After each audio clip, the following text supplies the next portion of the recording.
Leader in Parliament, Patricia Appiagyei, calls for immediate withdrawal of Afenyo Markin's referral to the Privileges Committee of Parliament over ECOWAS Parliament controversy. We have details of all of these and more coming up for the next 1 hour. Let's bring you the news summaries with Nura Mohammed. Hello, Nura. Hello, Martin. Good evening. My name is Nura Mohammed, and these are the summaries for the hot edition this evening. First in the summaries, the Cybersecurity Authority, CSA, has warned consumers to exercise extreme caution when shopping online during the Black Friday sales period, after revealing that more than 600,000 Ghana cedis was lost to internet shopping fraud between January and October 2025. In a public alert issued on Friday, 28th November 2025, the CSA said it recorded 266 cases of online shopping scams within the 10-month period, reflecting a surge in cyber-enabled fraud as retailers roll out heavy promotional discounts.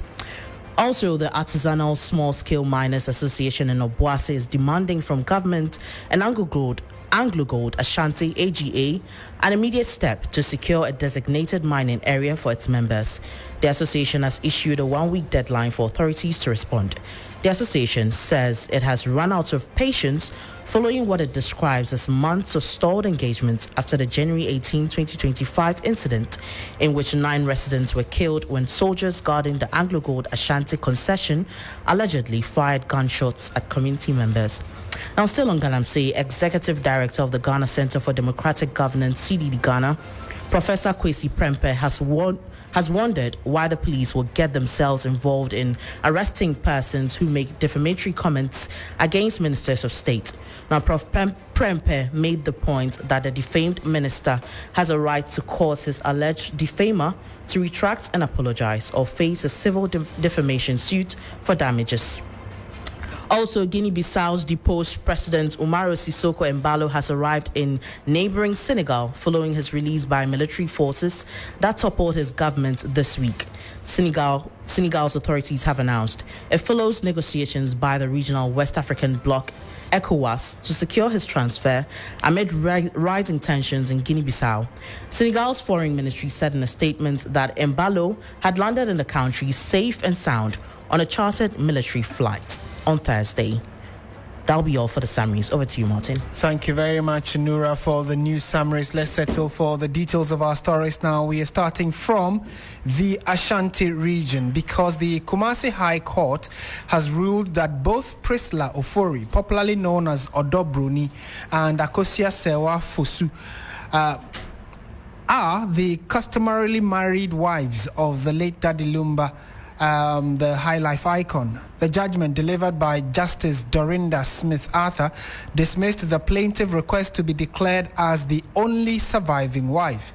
The legal dispute erupted when the plaintiff, Akosia Sewa, asserted that she was Daddy Lumba's sole lawful wife, relying on a German marriage certificate to establish her claim. But the court found her argument fundamentally flawed.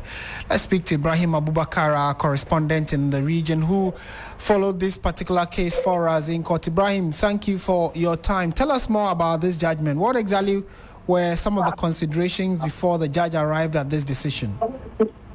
Martin, you know, the plaintiff, Akosia Sewa, was relying on a German marriage certificate to establish a claim.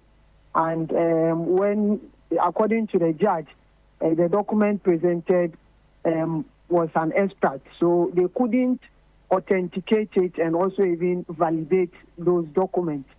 And they also ruled that even that certificate, the one who signed does not meet the requirements, so they needed an official diplomat seal, but those things were missing, and so that person had no legal authority to do so. So, in effect, all the documents that they brought regarding the civil marriage issue regarding Akosia Sewa and Daddy Lumba was rejected by the court because they couldn't authenticate it. Now, the court also upheld that, yes, there have been evidence to show that Odobroni, who is Priscilla Ofori, is also the wife of Lumba, because publicly he has acknowledged her as the wife, and there are evidence to show that there were customary marriage. So in short, all that it is saying that both wives are legally married to him, and for that matter,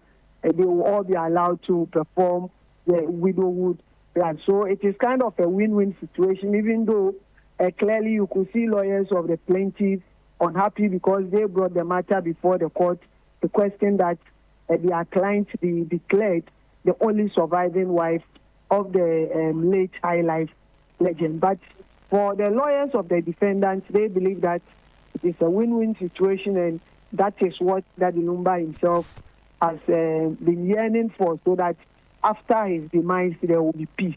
But then there was also one striking thing that the judge, Justice Dorinda Smith Arthur, also observed. She says that although the plaintiff acknowledged that Lumba had returned to Ghana due to his ill health, and Akosia Sewa, made no effort to join him, undermining her own assertion that she was abandoned by Daddy Lumba. And for that matter, after a comprehensive review of all evidence, like I said, the court concluded that the customary marriages of both Odobroni and Akosia Sewa to the deceased were valid and legally recognized. So now the court also went a step further to say that they do not want to see anything that will hinder the release of the musician's body to the family for burial. But now the bone of contention is that when the funeral will be conducted, because on the part of the Busuapeni, they have proposed a date. They said 13th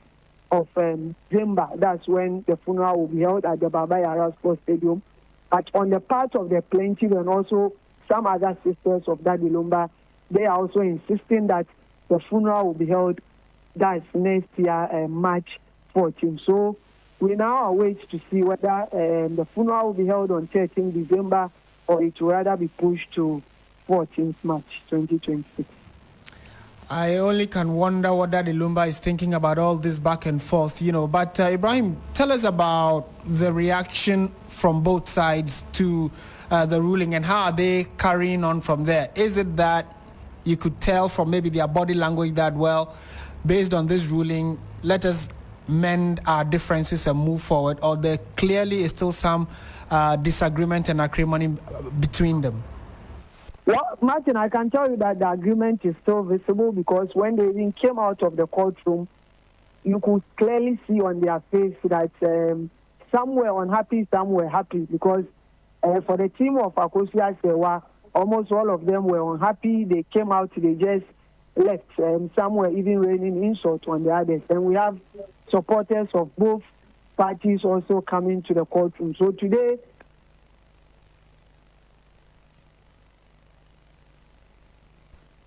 hello, Ibrahim.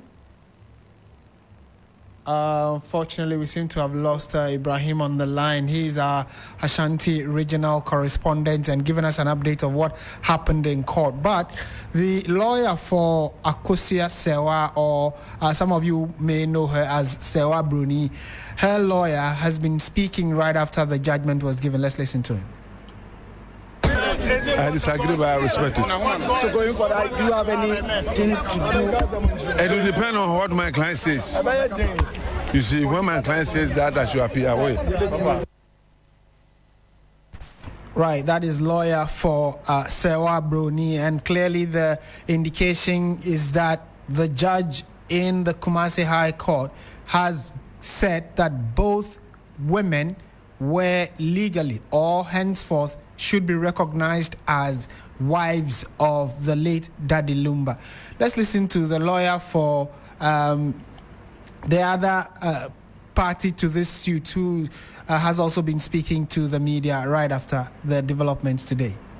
What transpired, the plaintiff, Mami Akosia Sewa, came to court for a declaration that she should be made the only surviving spouse of Daddy Lumba, and that the court should also prevent Odobroni from acting as the wife of Daddy Lumba. And we defended that no, the court cannot comply with the request of Mami Akosia Sewa that we cannot behave or be seen as the wife of Daddy Lumba. And as far as we are concerned, we were legally and lawfully married under customary law. Right, so you heard the voice of the other lawyer or the lawyer on the defense side. So, I mean, what do you make of this particular development or this story which has been unraveling over the last several months? And you would recall that we have been following it right from the onset of Daddy Lumba's passing, and then when key dignitaries, including the Asantehene, the President of the Republic, and all those who matter, after they were all formally informed about the passing of Daddy Lumba, then the family decided to start making arrangements. But before they could even have their first family meeting, this issue of who is the original spouse of Daddy Lumba became topical, and for almost 5 to 6 months now, the issue has still not been settled. We'll see what the next days look like, especially now that this court has ruled that both women should be recognized as the wives of Daddy Lumba. And then in the coming days as well, if they agree to mend their differences and move forward, we will let you know. If not, we certainly will let you know as well. This is Hot Edition on 3FM 92.7. Let's turn our attention to the most topical conversation in Ghana today. And that has to do with the passing and final funeral of Nana Konadu Agyemang-Rawlings, Ghana's longest-serving former First Lady. Now, the nation paused at the Black Star Square, which many of you know as the Independence Square, united in grief and gratitude as hundreds gathered to celebrate the life and legacy of former First Lady Nana Konadu Agyemang-Rawlings. Enyonam Haliga brings us a wrap of the tributes and what transpired today when the nation gathered to bid farewell to Nana Konadu Agyemang-Rawlings. The mood at the Independence Square was heavy with loss, yet warm with shared memories, as Ghana paid tribute to the memory of one of its fiercest daughters, Nana Konadu Agyemang-Rawlings. Dignitaries from all walks of life gathered to celebrate a woman whose influence stretched far beyond her role as First Lady. The tribute spoke not only to her political presence, but of her humanity, her strength, her fire, and her unmistakable passion that defined her life's work. Speaker after speaker recalled a woman who challenged norms, uplifted women, and stood firm in her convictions even when the world pushed back. Mom, Queen of our hearts, your legacy lives on through the lessons you taught us, the love you shared, and the example you set. We borrow your shared strength of spirit. We are illuminated in the purity of your essence, consoled by the knowledge that your soul's mission is for a higher realm, for us, your 4 children. We will avowedly seek to sink our feet into the footsteps of your gallant ways, and with divine grace, emulate your dignified dance through life. Nana Konadu's legacy was painted in stories shared, stories of resilience, of compassion, and of countless lives touched through her advocacy for women's rights and social development. But beyond the public achievement, stories of a kind person perhaps is what left many hearts warm. To know her was to feel seen, lifted, and empowered. But beyond the power the world saw, who was she as a grandmother? What was it like to grow up beside that blaze of grace, elegance, mischief, and excitement?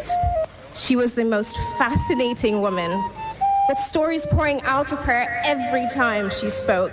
These were not ordinary stories. They were vibrant, dramatic, action-packed tales, delivered with a spark in her voice that made you feel as though you were living these stories right beside her. Nana Konadu Agyemang-Rawlings left behind more than memories. She left a blueprint for courage. In the restless Ghana of the 1980s, she did not stand at the margins. She stepped into the arena, not merely to support a revolution, but to define one. The history of the NDC cannot be told without her name spoken boldly and with honor.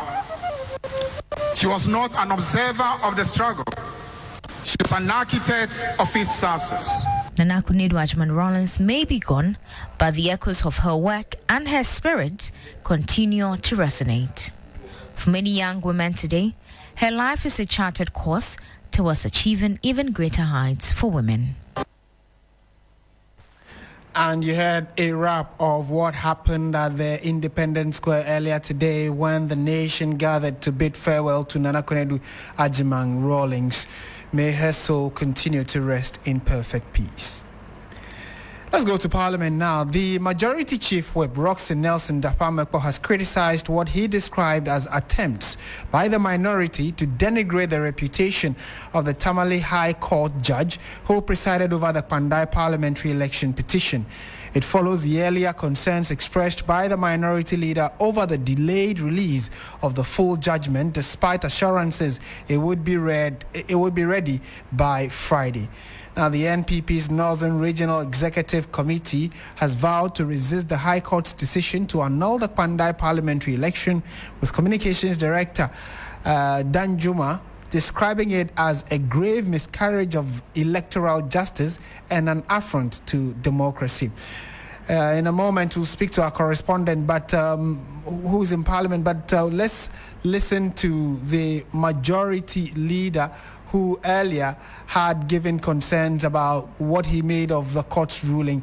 And then we can now connect to Christian Yali, our correspondent in Parliament. Well, let's go to the phone lines, actually, before we bring you those inserts. Christian, thank you for joining us. Is Parliament still in session, and what exactly is the outcome of this debate about whether or not the Pandai parliamentary election would have to be rerun? Martin, as of now, I can confirm to you that Parliament has adjourned to Tuesday at 12 p.m. Basically, today it was quite a short session, also because members had earlier participated in the state funeral of the late former First Lady Nana Konadu Agyemang-Rawlings. And so basically, after the business statement was read and contributions from members taken, few issues came on the floor, one of which is what the minority leader Afenyo Markin raised, that, you know, on Monday when the presiding judge made a ruling that there should be a rerun of parliamentary election across the entire constituency, the other attached notice to it was that the full judgment or the full reasoning of the court will be made available by today so that all parties in the case would get access to it. Now, he raised the concern that as of the time he was speaking on the floor, the lawyer to Matthew Yendam had gone to the court, and the court registrar had made it known that the judgment is still not ready, and as a matter of fact, the judge has traveled to Accra. And so we can take a listen to Afenyo Markin make that claim on the floor, and even make a point that if that happens, then indeed the Honorable Martin Yendam cannot get the full reasoning of the court to pursue his repeal. Also bearing in mind that after Monday, he cannot participate in parliamentary proceedings. But we can take a listen to him and exactly what he said on the floor. My understanding was to the effect that the judgment will be ready for him to explore the necessary appellate processes. But my Lord, Mr. Speaker, if a court of justice with a judge sitting as a judge of equity and of law makes a determination of a matter that has far-reaching consequences, knowing that indeed this pronouncement has an effect, and how the member who is affected can exercise right, the means to exercise right is not available. And as we speak, the registry of the court has closed. The registrar says judgment is not ready. The judge is going to Accra. He left Tamale at 10 a.m. Mr. Speaker, these are constitutional implications. And I feel that as a leader of my caucus, a member of my caucus, haven't come to me with such grave concerns, especially so when the ruling, if we are counting the statutory 7 days automatic stay. What it means is that the 7 days start from the Monday. Meanwhile, the judgment upon which the order emanates is not even ready. Mr. Speaker, the rule is that you can't place something on nothing. It will fall. A ruling or an order is extracted from a judgment. And that's the voice of Minority Leader Alexander Afenyo Markin. Yes, Christian. Hello, Martin. Yes. So, what did he speak before the Majority Chief Whip? Because we hear that he has also referenced the last press conference that Alexander Afenyo Markin addressed, where he used some unprintable words against the judge. In the Pandai case. How did they resolve that? Martin, so the Majority Chief Whip, Roxanne Nelson Dasameko, addressed the press after the Minority Leader had spoken on the floor of the House to level those claims. Basically, the Majority Chief Whip is of the view that there is this coordinated attempt by the minority side to more or less run down the presiding judge and to make it look as though the judge does not know his job, and that should not be countenanced. And so he responds to the claims by the Minority Leader and makes a fact that one cannot file for an appeal when they do not know the content of the judgment. So, and he actually says that the Honorable Matthew Nyendam filed an appeal just some few minutes after the order by the judge had been made that there should be a rerun. So upon what basis did Matthew Nyendam file the appeal when they claim, or he claims not to have had any knowledge of what the order or the ruling was? He subsequently makes the case that the NDC currently is campaigning in Pandai, and so must the NBP do, and not channel their energy into addressing press conferences and using unprintable words against the judiciary, and come back later to lament when they eventually lose the seat to the former member of parliament for Pandai, Ntala Wakpal, who is a party to this case. We can take a listen to him address the media after that consent by the Minority Leader. If you do not have the judgment, if you do not have the terms of the judgment, there is no way you can file grounds of appeal or a notice of appeal containing grounds of the appeal. So the supposition that the judge is here to deliver the full reasoned judgment of the court, as a result of which the Honorable Nyendam is incapacitated in filing his appeal, is totally false. So the attempt by the Minority Leader to claim on the floor of Parliament that the judge has done something untoward and that the Honorable Nyendam has been rendered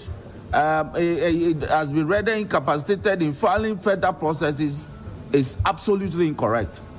He has followed through with filing every reasonable process available to him to remedy the situation that he finds himself in. There's a certain attempt to run the judge of the High Court under the bus or throw him under the bus. But we will not allow that. We will not permit that. As Parliament and as members of Parliament, we must always speak to the truer facts. The battleground is in Pandai. That is the battleground.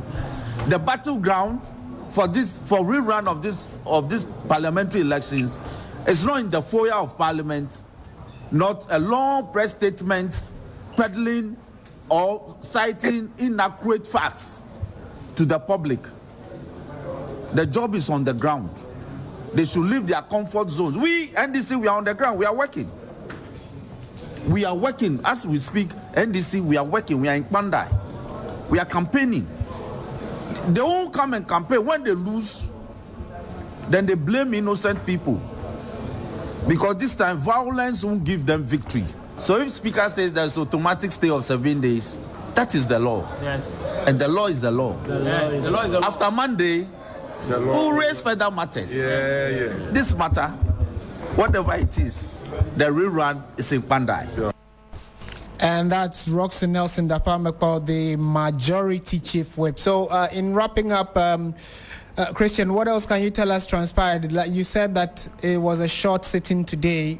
Were these the only issues that came up in the House? In fact, after the business statement had been read by the majority leader, the minority chief whip, Frank Anodom-Pre, had raised an issue asking for the programming of the lands minister, Emmanuel Kofi Amabua, to appear before the House somewhere next week to provide an update to the House on government efforts in tackling the illegal mining menace. That received a direct rebuttal from the majority leader, Mahama, who indicated that most of the MPs, including Frank Anodom-Pre, are pretending to be concerned about the fight against illegal mining. But the galamsey, as it were, is happening in constituencies. And he, Mahama, has not received reports from any member of parliament on what they have done respectively in their constituencies to fight illegal mining. So they shouldn't go about the public display of a pretense that they care about ending illegal mining, but they should all tackle it. As it puts it, charity begins at home. Those were some of the concerns that came up. And also, there was a concern about the National Health Insurance Authority and claims that have not been paid by service providers, among many others. Martin. Right. Thank you very much, Christian Yali, our parliamentary correspondent, updating us from the House. We saw most of the MPs at the funeral service of the late Nana Konadu Agyemang-Rawlings, and right after that, they all dashed to the House of Parliament to transact business. And as we speak, our correspondent has confirmed to us that the House is on recess and will be reconvening on Tuesday. On Tuesday, which will be at 12 o'clock. So trust us to update you on what would happen in Parliament. You're still listening to Hot Edition on 3FM 92.7. Let's turn our attention to energy-related matters now. And the Nuclear Regulatory Authority, the NRA, has organized a dissemination workshop to mark the end of a European Union-funded project aimed at enhancing nuclear safety cooperation in the country. Known as the European Instrument for International Nuclear Safety Cooperation, the 6-year project was implemented by Enconet Consulting with the NRA as the recipient. There's more in this report. €1.7 million project has supported the NRA in the development of a regulatory strategy for nuclear power, an integrated management system, and human resources, regulatory documents, and licensing support. Additionally, the project supported transparency, public information, and collaboration with International Atomic Energy Agency. Director General of the NRA, Professor Francis Otu, says NRA's regulatory strategy, when approved by Parliament, would serve as a working document for the NRA to become an effective and independent regulatory body.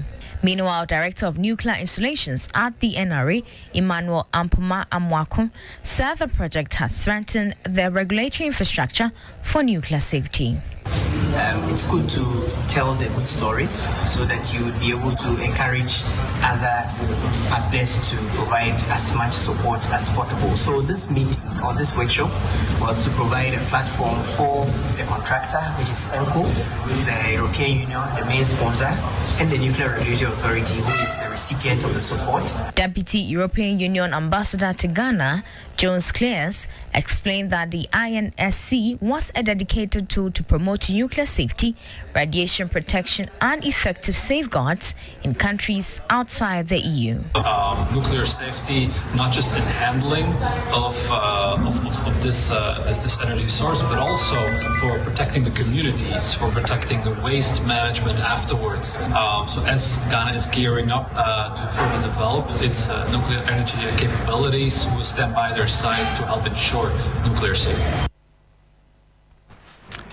In more news this evening, following relevant revelations, that some senior high schools are using the government-provided tablets to watch pornographic material, a lot of stakeholders have shown concern and want a redirection of the policy. On Thursday, while addressing Parliament, the Education Minister Haruna Idrisu revealed that some senior high school students were using government-distributed laptops to watch pornography, promising swift action to reverse the trend.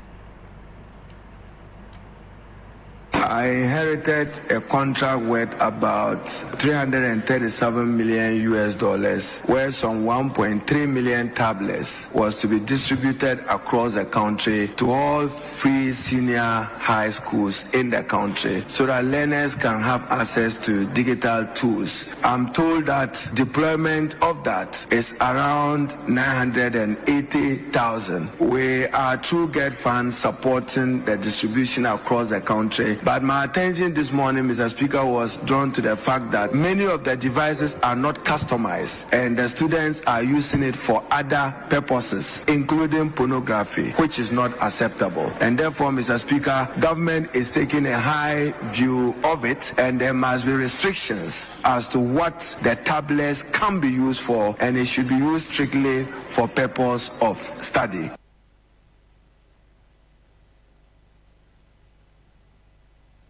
And that is Haruna Idrisu, Ghana's Education Minister, giving some revelations to the Parliament of Ghana and by extension all guardians and parents in the country. But how concerning is this issue? Let's discuss it now. Divine, where is an education research and policy analyst? He's joined us on the line for a quick chat. Mr. Kwe, good evening. Thank you for joining us. Good evening, and thank you for having me. Have you also come across this particular kind of concern about the use of these government-issued tablets? And did any of them or the news you may have heard also sound similar to what the minister is telling us? All right, thank you, and good evening to your listeners as well. I have been on the field last 3 weeks. Yep, I spent 2 weeks on the field and just returned on 22nd, that's last Saturday, on this similar issue or regarding integration of ICT in education. So there's a study that I'm part of looking at how ICT is being integrated in teaching and learning. And of course, automatically the dimension of the use of the tablet also came in. There were concerns when it comes to how ICT tools may be destructive to learners that I understood are present in our schools.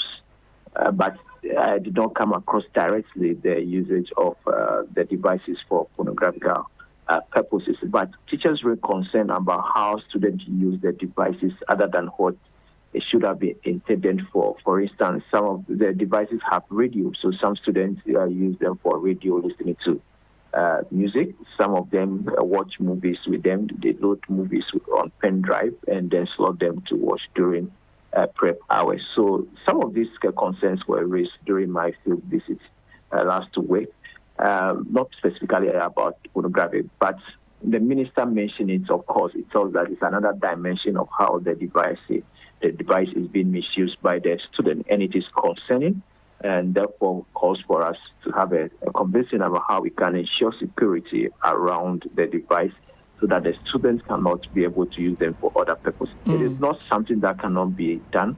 And I know some of the devices that were given out, they've enhanced security on them. So I'm surprised they've given out some of them without enhancing their security features, and the students are misusing them. So this is not something that cannot be addressed. It can be. Right. And now we encourage that steps are taken to, as early as possible, retrieve such devices that have not been enhanced when it comes to security-wise, so that they can as well be protected before giving back to the students. And do you have a clear understanding from this particular policy directive or direction, which is the distribution of these tablets? What really is that expected to achieve? And based on the rounds you've embarked on and the research you're undertaking, are we largely getting value for why these tablets have been distributed? Are we achieving that aim? All right. So the purpose is to enhance teaching and learning in terms of how digital devices can be integrated in teaching and learning. The fact remains that if we are able to help the students and, of course, the teachers to use these devices very well, it can enhance teaching and learning. That is the fact. So the idea of the policy is not wrong. It is good because given the age that we are in, we can optimize the digital devices to ensure our students get the best out of their education, especially when we want to place learners at the center of learning and no more teachers at the center of learning. If you want learners to be at the center of learning, it means that they must be at the forefront of constructing their own knowledge. And if students can have these digital devices, they can go online, do their own researches, and without a teacher spoon-feeding them at all. So the teacher can even ensure that the learners are able to do collaborative work, whereby the learners are grouped and then they set their own knowledge, discuss, and present in class. So it's a very good concept. However, I don't think so far we have optimized the usage of the devices. No, we have not optimized them because, number one, then for students to be able to effectively use this device, they must be connected to the internet. If they are offline, the basic that they can do is to use the devices as or access the e-textbooks that are on them. That is the basic that they can do with the devices. But if you want the learners to be able to do research, to be able to do collaborative learning, to be able to be given assignments and then at their own, they research and come out with their own ideas, then they must be connected to the device. But you may not be aware of the situation around the internet situation in our schools. Government some years ago provided internet service to all senior high schools across the country, but they are no more functioning.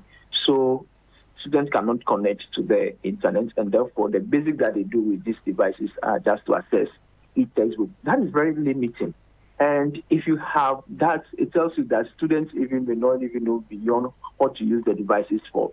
So if all the student can do is to access e-book on them, then this temptation of saying to use the devices for other purposes that we are hearing of even becomes so heightened. But I think that so far, although the intention of procuring these particular devices and distributing them to students are very good, we have not so far optimized them because, number one, we don't have functioning internet in our senior high school to ensure students are able to take charge of their own learning preparation. And then also, yes, teacher capacity is being enhanced, but it is happening in a gradual stage. So some teachers have so far, even although the devices are in their school, have not been able to help learners on how they can use these devices in teaching and learning.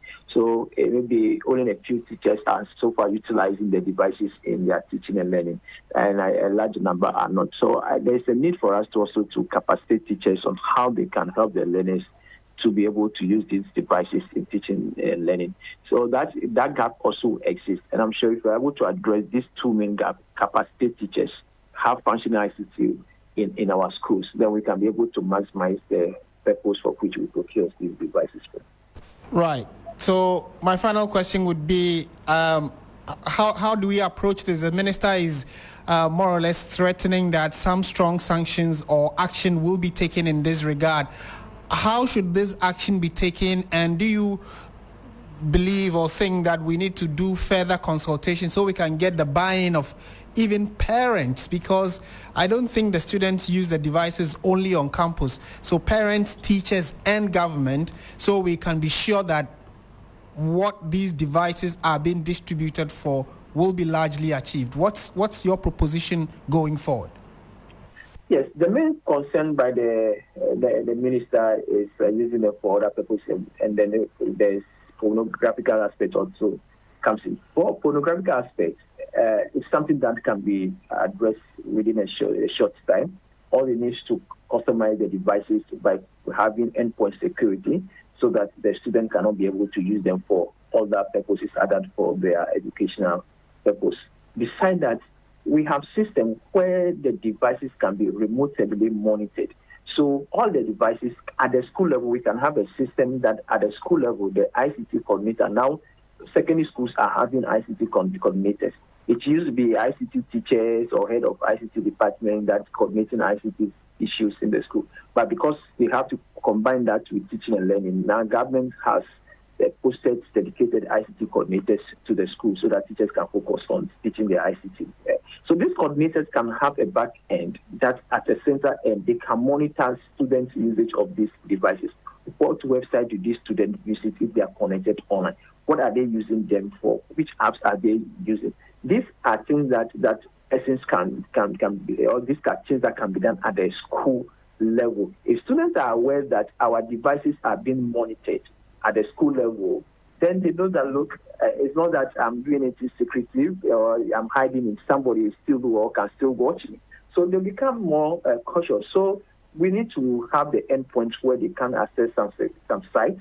And then number two, there has to be a centralized system where the ICT coordinators in the school regularly or periodically can be able to monitor the usage of these devices. What are students using them for, without even having to take the devices to look at them. At the central point, that pattern or a trend can present itself in that central database for the ICT device to take, teacher to take an action. That needs to be done. But beyond that, I think when it comes to issue of pornography, parents also need to be part of the conversation and then part of the solution. I think students mostly have the access to these devices even before coming to school. So if the student gets to school and then the tendency to visit such sites are still there, then it tells you that probably the student might be doing that while they were at home, having access to smart devices. So parents must be concerned when they have given their wards digital devices. Are they ensuring even on their own that their wards are not visiting such adult websites? Are they ensuring that they are also fixing security features such that their wards cannot use their devices for some internet access, like what we are talking about, the pornography. Right. When the security starts at home, then the child becomes concerned. When the child gets to school, knows that, look, I've already gotten some level of monitoring at school, from home, and therefore become cautious when you get to school as well. So we need not to rule out parents' contribution in this discussion. They have to be central part of it. But largely, we need to train our students on how to use devices for effective purpose. Some of them, they don't know how to use these devices. So all they need to do is to go and surf the internet for some of these, or to be on social media. But when we empower our students on how they can use these digital devices to enhance their knowledge, then they'll be able to as well shy away from this temptation of visiting on that side. All right. Mr. Divine, thank you so much for your time and your thoughts this evening. Thank you. And he is an education research and policy analyst, and was helping us look at the broader picture of the concern raised by the education minister following a revelation that some students have been found to be using the tablets for ulterior reasons or ulterior motives beyond what they have been distributed for. Some of them, according to the minister, were using them for pornographic viewing, which is quite concerning. And so, well, it looks as though this is an issue that we all need to find a way of dealing with decisively so we can nip it in the bud as soon as possible. This is still 3FM 92.7. Before we go to business, though, let's bring some of your messages. Emil Smith, who's listening to us, has sent a greeting. We respond also. Tommy Nubo, who is also listening in, has sent a message and is saying that Nana Konadu Agyemang-Rawlings rest in peace. That is in reference to our earlier story about the burial of the former First Lady Nana Konadu Agyemang-Rawlings. Ohima Goldie has also sent a farewell message and says, "Fare thee well, Madam," which is in relation to our lead story for today. Time now, though, for the latest in the world of business, and Bismarck Ewusa will bring that to us. Stay with 3FM 92.7.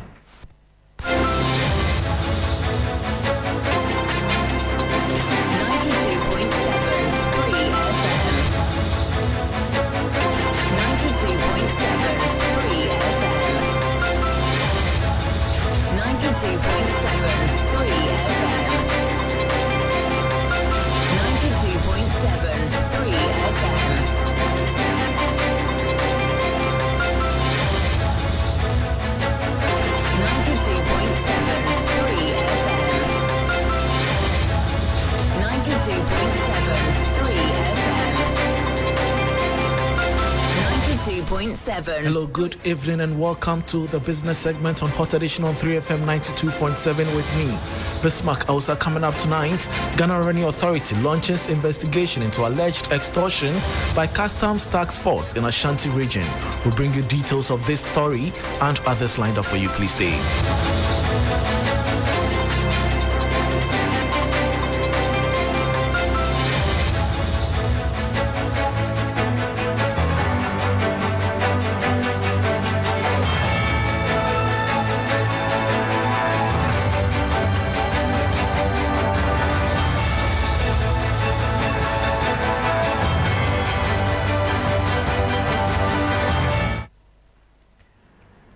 Before we go to the story of the Ghana Revenue Authority GRA investigations into alleged extortion by Customs Task Force in Ashanti region, let's hear some details of what led to the probe. On Tuesday, November 25, 2025, the Traders Advocacy Group Ghana, TAG, demanded an immediate and critical action from Commissioner General of the Ghana Revenue Authority GRA and government to crack the whip on Ashanti Regional Task Force of the Customs Division of the GRA. The leadership of TAG has accused the Regional Task Force of engaging in systematic extortion and undermining legitimate trade. Let's hear from the General Secretary of TAG, Nana Poku. This officer allegedly extorted 40,000 Ghana cedis from an importer who had lawfully cleared 4 containers. The importer had already delivered 2 containers in Accra and was transporting remaining 2 to Kumasi. To prove what we are saying, this is the cash transaction the importer transferred to the said officer. This is 10,000, and then he handed 30,000 to the officer. This is proof enough. Upon learning that his actions had been exposed, reportedly paid the 40,000 into government coffers. This is the receipt. We demand an immediate investigation into the specific allegation against Officer Prince Daniel Mensah-Odai and the Ashanti Region Task Force. A comprehensive audit review of the necessity, operations, and oversight mechanisms of all customs task forces. A transparent procedure to prevent extortion and ensure fair valuation practice. Establishment of clear, accessible, and independent channel for traders to report corruption without fear or reprisal. And that was the General Secretary of the Traders Advocacy Group Ghana, TAG, Nana Poku. Meanwhile, the GRA has officially commenced a high-level internal investigation following serious allegations of extortion leveled against some officers of the Customs Division of the task force operating in Ashanti region. The move comes after the Traders Advocacy Group Ghana, TAG, raised the alarm over what they describe as systemic corruption, which they warned threatens trade and public trust in state institutions. There is more in the following 3 Business News Desk report. The core of the allegation centers on complaints from importers whose containers already cleared and en route to Kumasi were intercepted by Customs Task Force. The officers allegedly cited undervaluation of the goods and subsequently demanded additional payments from importers who contested these demands were unjustified and illegal. TAG specifically cited an incident involving an officer who allegedly intercepted 2 containers, initially demanded 120,000 Ghana cedis before reportedly settling on a payment of 40,000 Ghana cedis through mobile money and cash. The traders group characterized this as an illegal shakedown, claiming these funds were later paid into state accounts in an attempt to cover up the transaction after the incident was reported. In response to the mounting pressure and seriousness of the claims, the Ghana Revenue Authority has assured the public and its stakeholders, particularly traders and importers, that it is taking the matter with the utmost seriousness. And that was a 3 Business News Desk report. Moving on, the United Nations Resident Coordinator in Ghana, Zia Choderi, urges the Ghanaian government to continue its efforts in reducing its already declining public debt. He commended the Ghana International Investment Trade and Finance Conference, GITFIC, on its 9th annual meeting for bringing together stakeholders to discuss debt restructuring and the maiden AFCFTA Tertiary Students' Congress. On November 27, the Ghana International Investment Trade and Finance Conference, GITFIC, held its annual meeting to have dialogues on ways to handle the current global financial hardships, which have placed extreme exigencies on several member states and governments across the world. This convening is on the back of the GITFIC Agenda 2031, a 6-year development agenda which seeks to highlight the Global Debt Initiative and the African Continental Free Trade Area, AfTA. Selassie Akom is the Chief Executive Officer of GITFIC. Ghana is doing so fantastic, and so we intend to use our beloved country as the cornerstone in advancing the Global Debt Initiative, where we loop in member states and try to have them understand how Ghana is doing it so they can take advantage of and also implement or replicate same in their various countries. So this is what encompasses the GITFIC Agenda 2031. Among the keynote speakers were British economist Anne Pettifer and United Nations resident coordinator in Ghana, Zia Choudhury, who intimated the major pioneering role Ghana can play in upholding proper and sustainable debt management.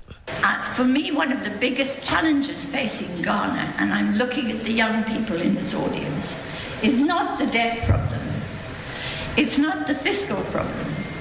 It's the problem of youth unemployment. It's far too high in Ghana, particularly in urban and also rural areas. And in my view, the government should be freed up from its debt service obligations in order to transfer resources towards the interests of those young people. Debt relief was no longer seen as a charitable act by the rich guys and the big banks, including the guys sitting here. It's not a charity by them. It was seen as an act of economic justice, of repairing something which was fundamentally wrong. And that report brings us to the end of the business segment on Hot Edition on 3FM 92.7 with me, Bismarck. Also, for more business stories, please check out our website, 3news.com. Thanks for your company. Billy Shan is here for sports. Please stay.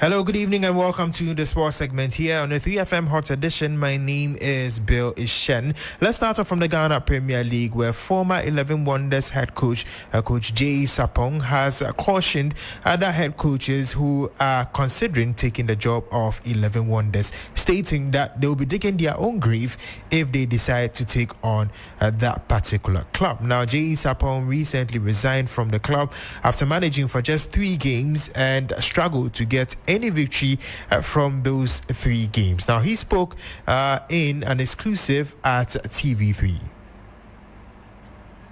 Coach will go there and then help them to survive. I don't know. Because right now, like I said, if any coach dares to go there, you are digging your own grave. Oh. Yeah, yes. Are you not deterring people from going for that? Oh, no, you can go. I'm just speaking on TV. If you like, listen to me. If you don't like, it's not by force.